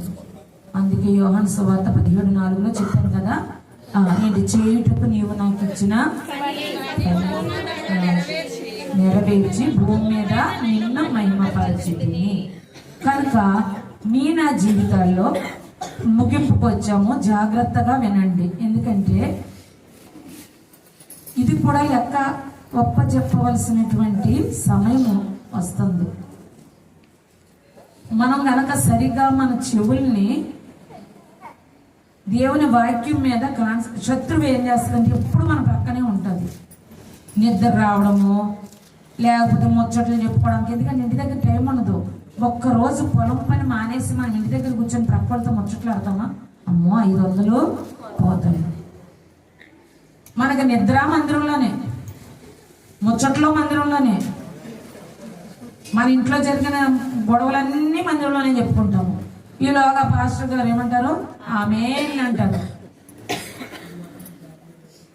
ఇది మనకి దేవాది దేవుడు అంతటి రక్షకుడుగా ఈ లోకంలో పుట్టి మీరందరూ చాలా జాగ్రత్తగా విన్నారని నేను తలుస్తున్నాను. అసలు ఈ లోకానికి ఎవరు వచ్చారు? లోక రక్షకుడు వచ్చాడు. లోక రక్షకుడు ఎవరి గర్భాన్ని జన్మించాడో, ఎందుకంటే ఆ తండ్రి ఎందుకు ఆ గర్భాన్ని ఎంచుకుంటూ వచ్చాడో చూస్తూ వచ్చాం. ఎందుకంటే ఆవిడ దయకు ప్రాప్తురాలు, ఆమె ప్రభు తోడుగా ఉన్నాడు. తర్వాత ఆవిడ దేవుని వలన కృప పొందింది. అంత మాత్రమే కాకుండా సర్వోన్నతుని శక్తి ఆమెను కమ్ముకుంటూ వచ్చింది. కమ్ముకొని పరిశుద్ధుడు ఆమె గర్భాన్ని జన్మించాడు. దేవుడు చెప్పిన ఏ మాట కూడా నిరర్ధకము కాలేదు. అయితే రక్షకుడు వచ్చినటువంటి ఉద్దేశం ఏంటో మనం చూసాము. సర్వ మానవాళి రక్షణార్థమై వచ్చాడు. పాపముల చేత అపరాధముల చేత మనం పడి చెడి ఉన్నప్పుడు, చచ్చిన వాళ్ళంగా ఉన్నప్పుడు, ఆదాము ద్వారా సంక్రమించినటువంటి పాపము మన జీవితాల్లో కూడా వచ్చినప్పుడు ఆ పాపం నుండి విడుదల చేయడానికి దేవాది దేవుడు ఈ లోకానికి పంపించబడుతూ వచ్చాడు. తర్వాత వచ్చిన తర్వాత ఆయనకి ఒక కొన్ని పనులు అప్పగించాడు దేవాది దేవుడు. ఆ పనుల్ని యథార్థంగా నమ్మకంగా ఆయన నెరవేరుస్తూ వచ్చాడు. ఇప్పుడు దేవాది దేవుణ్ణి ప్రక్కన పెడదాం, మనం చూద్దాం. లాస్ట్లో ముగింపుకి వచ్చాం కదా, ఇంకా నేను బైబిల్ మూసేస్తాను. అమ్మయ్య, పిల్లలు ఏమనుకుంటారు, ఆంటీ బైబిల్ మూసేసింది అనుకుంటారు. పెద్దోళ్ళు ఏమనుకుంటారంటే అమ్మ బైబిల్ మూసేసింది అనుకుంటారు. తర్వాత చక్కగా హ్యాపీ ఫీల్ అవుతారు అనమాట. సరే, నేను బైబిల్ మూసేస్తాను. ఇప్పుడు మన సంగతికి వద్దాము. నిన్ను నన్ను కూడా దేవాది దేవుడు తల్లి గర్భములో పిండముగా రూపింపబడకమునిపే నిన్ను నన్ను ఎరిగి ఉన్న దేవుడు, ఏర్పాటు చేసుకున్న దేవుడు. అయితే నీకు నాకు కూడా నిన్ను నన్ను రక్షించడానికి ఎవరిని పంపించాడు? లోక రక్షకుడిని ఈ లోకానికి పంపించాడు. ఆయన ధనవంతుడు, కానీ ఎలా వచ్చాడు? దరిద్రుడుగా ఈ లోకానికి వచ్చాడు. ఆయన ఎక్కడో రాజగృహంలో జన్మించవలసినటువంటి వ్యక్తి పూరిపాకలో జన్మిస్తూ వచ్చాడు. మనం ఏం చేస్తామంటే ఒక చలిమంట వేసుకుంటాము, వేసుకొని గొర్రెల కాపర్ల కంట దోతొచ్చంట చెలిగాచుకుంటుంటే ఈ డ్రామాలు వేస్తాము.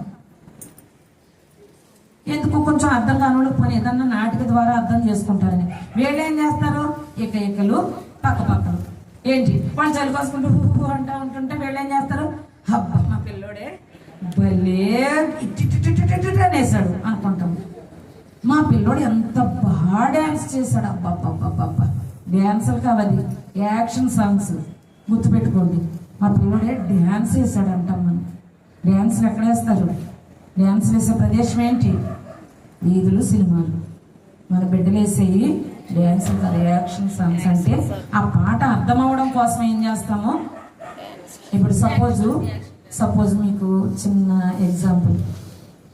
సిరియా దేశపు సైన్యాధిపతి శూరుడు నయమాను,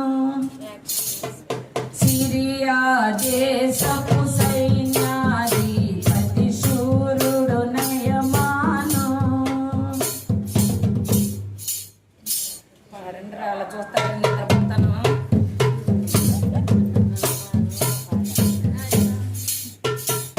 నన్ను క్షమించండి, ఎందుకంటే పాట నేనే కొంచెం మరుస్తూ వచ్చాను, క్షమించండి.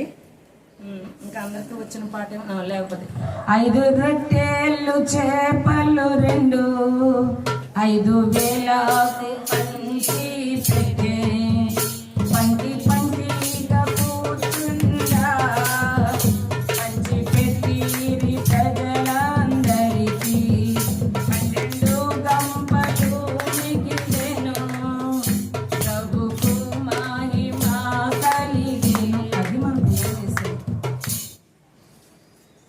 సినిమాలో వాళ్ళు మించిపోయి చేస్తున్నారు. క్రిస్మస్ వచ్చినట్టు జాగ్రత్త.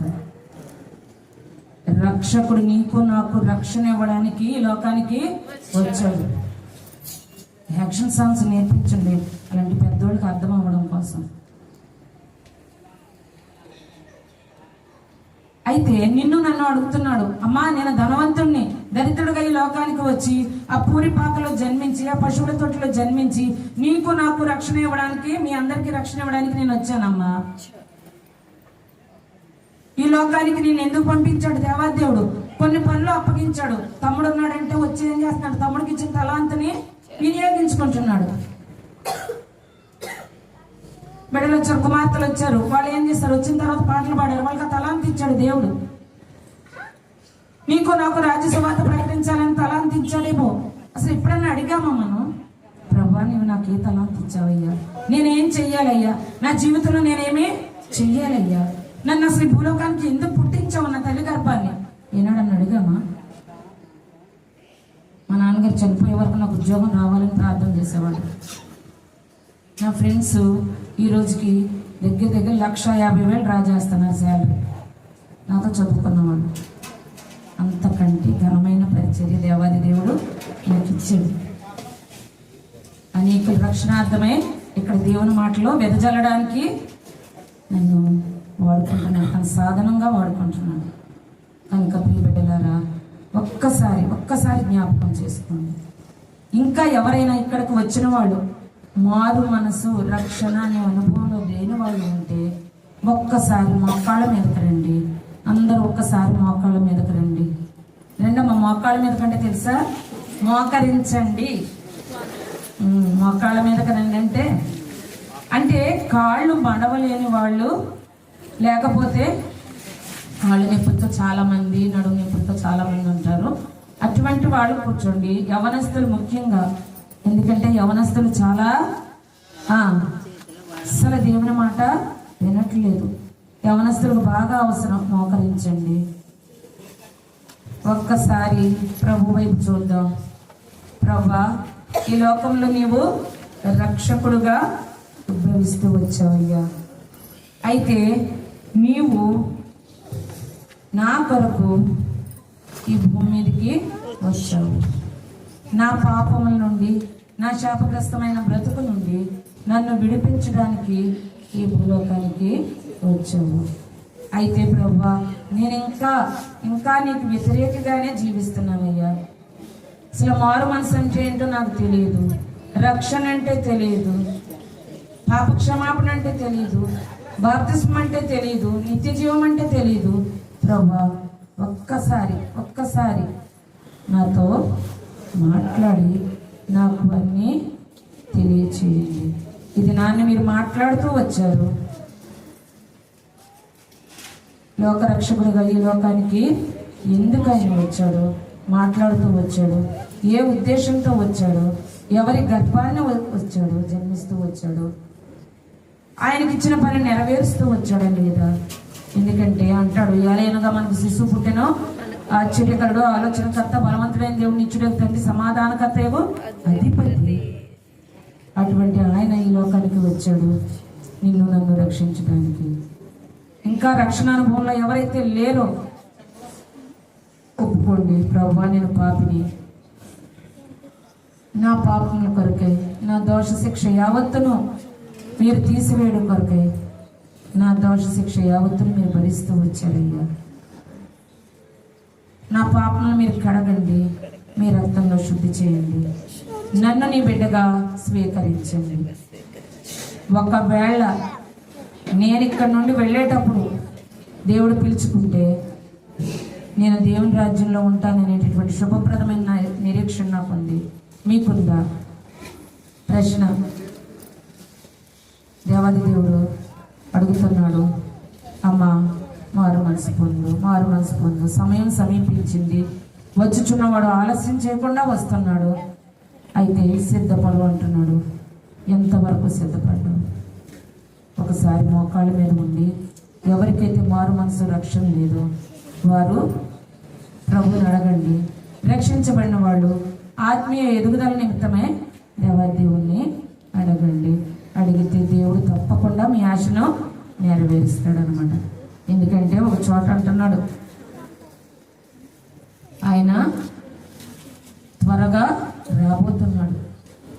సిద్ధపడిన వారు మాత్రమే ఆయనతో పాటు ఎత్తబడతారు. యుగాయుగాలు ఆయనతో పాటు ఉంటారు. లేకపోతే విడువబడితే నీ సంగతి ఏంటి? చివరిగా ప్రార్థన చేసుకుందాం. మీరు మోకాళ్ళ మీద ఉండి ప్రార్థన చేసుకోండి. సహోదరి సుజాత వచ్చి ఆఖరి ప్రార్థన చేస్తుంది. ముగింపు ప్రార్థన మాస్టర్ గారు కానీ లేకపోతే ప్రసాద్ గారు వచ్చి చేస్తారు.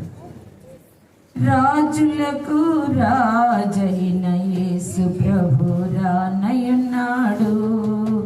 రాజులకు రాజైన యేసు ప్రభు రానయున్నాడు. ఎత్తబడిదవా లేక విడువబడిదవా, ఎత్తబడిదవా లేక విడువబడిదవా, రాజులకు రాజైన యేసు ప్రభు రానయున్నాడు. రాజులకు రాజైన ప్రభు రానయున్నాడు. పుట్టిలేని కన్యల వలె మోసపోతివా, చేయలేవు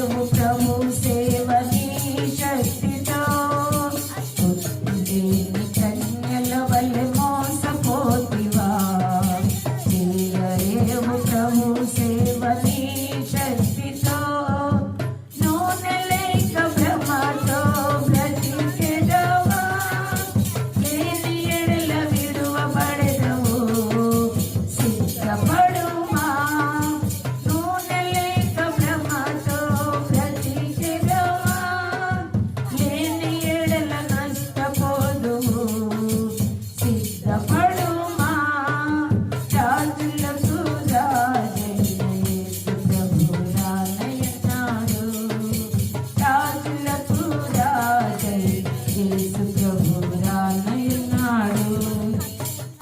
ఇప్పుడు సహోదరి ప్రార్థన చేసిన తర్వాత పాస్టర్ గారు వచ్చి ముగింపు ప్రార్థన ఆశీర్వాదాలు ఇస్తారు.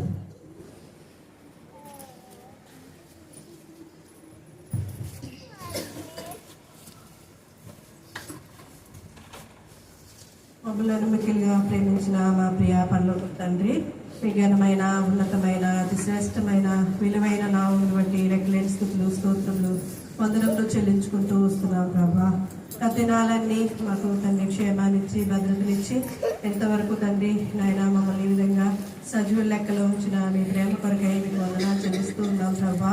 ఈ దినాన ప్రభా నాయన క్రిస్మస్ ఆరాధన తండ్రి ఈ విధంగా ఈ గృహం దగ్గర ప్రభా నేను ఈ విధంగా మేమందరము తండ్రి కూడుకుని మిమ్మల్ని స్తుతించడానికి ఆరాధించడానికి గణపరచడానికి ప్రభా మా అందరికీ ఇచ్చిన తండ్రి సమయం కొరకై మీకు వందనములు స్తోత్రాలు చెల్లించుకుంటూ వస్తున్నాను ప్రభా. ఈ సమయంలో ఎత్తబడిన వాక్యాన్ని ప్రభా నైనా నీరు కట్టి ఫలింప చేయండి నైనా మా జీవితాల్లో ప్రభా తండ్రి నైనా ఎందుకోసమో మీరు ఈ లోకానికి వచ్చారో ప్రభా ఎందు నిమిత్తం ఎవరి గర్భాన మీరు జన్మిస్తూ వచ్చారో ప్రభా నైనా తండ్రి నాయన ప్రభా మీరు దేనిని తండ్రి నాయన తండ్రి అప్పగించిన పనిని ఏ విధంగా తండ్రి సంపూర్తి చేస్తూ వచ్చారు అనేక విషయాలు ప్రభా తండ్రి మీరు ఆసరాల ద్వారా మాతో మాట్లాడుతూ వచ్చారు ప్రభా.